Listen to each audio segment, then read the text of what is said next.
তো এদিকে ইলিশ মাছগুলো এখন আমি ভাজার জন্য ম্যারিনেট করে নেব।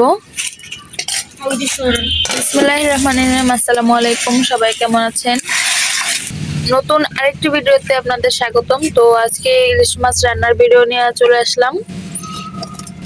মাছগুলি কিন্তু ছোট ছোট, কিন্তু এটা খেতে কিন্তু ভালোই মজা।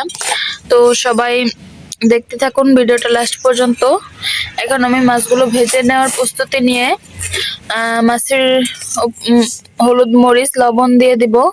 তো লবণ দিয়ে নিলাম, এরপর মরিচ গুঁড়ো এবং কিছুটা হলুদ গুঁড়ো দিয়ে আমি মাছগুলো ভালোভাবে মাখিয়ে নিব। এরপর আমি ভেজে নিব মাছগুলো। তো সবাই আমার ভিডিওটা দেখতে থাকুন এবং চ্যানেলটা সাবস্ক্রাইব করে দিন এবং ভিডিওটিতে একটি লাইক করে দিন। এই তো কড়াইতে মাছগুলো দেওয়া হলো। মাছগুলো আমি অল্প অল্প করে সবগুলো ভেজে নিব। এখানে আমি সবগুলো মাছই দিয়ে দিয়েছি।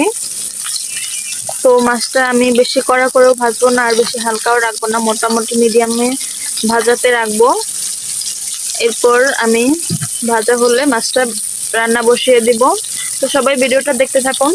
মাছটা কিন্তু অন্যরকম ভাবে রান্না করবো। এই তো দেখতে পাচ্ছেন ভাজা হয়ে গেছে। মাছগুলো আমি সাইডে রেখে এরপর পেঁয়াজগুলো দিয়ে দিলাম। পেঁয়াজগুলো আমি ভেজে নিব হালকা করে।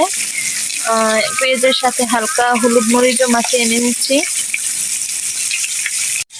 এই তো এখানে পেঁয়াজগুলো আমি ভেজে নিচ্ছি। এরপর আমি হালকা পাতলা একটু মশলা দিয়ে কষিয়ে নেব।